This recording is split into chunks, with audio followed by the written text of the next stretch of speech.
Welcome back to Bible Chronicles.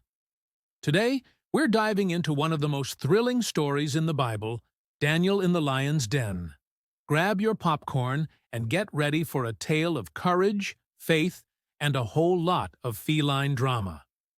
So, let's set the scene. We're in Babylon, and King Darius is ruling the land. Now, Daniel is not your average guy. He's like the top advisor.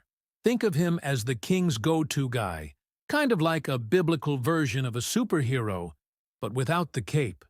And let's be honest, if Daniel had a superhero name, it would probably be the Prayer Warrior. But not everyone is a fan of our hero. Some jealous officials are plotting against him. They're like those kids in school who always want to take credit for your group project. So, they come up with a sneaky plan to get rid of Daniel. They convince King Darius to issue a decree that says no one can pray to anyone except the king for 30 days. I mean, really? Talk about an ego boost. Imagine if that happened today.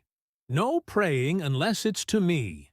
I can hear the collective gasp from all the believers. Now, what does Daniel do? He hears about this new law and thinks, well, I guess I'll just stop praying. Just kidding. Daniel opens his windows and prays 3 times a day like he always does. Talk about commitment. He must have been thinking, if I'm going down praying. Of course, those jealous officials catch him red-handed.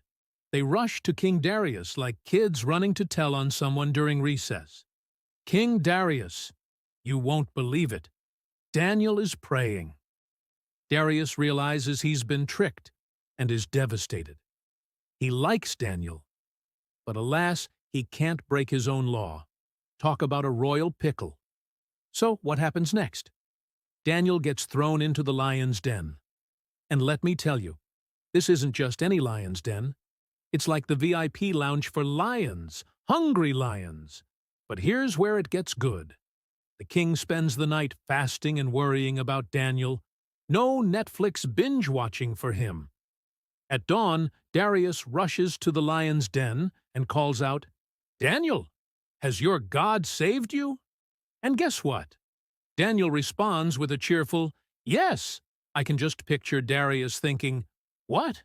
You're alive? Did you make friends with the lions?" Daniel explains that God sent an angel to shut the mouths of those lions. Talk about divine intervention. Darius is overjoyed and orders Daniel to be lifted out of the den. And guess what? Not a scratch on him. Meanwhile, those jealous officials get their comeuppance.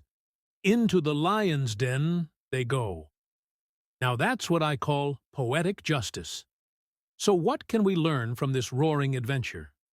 First off, never underestimate the power of faith. Daniel trusted God even when things looked bleak. And second, sometimes being thrown into a lion's den can lead to unexpected victories. Thanks for joining us on this wild ride through Bible Chronicles.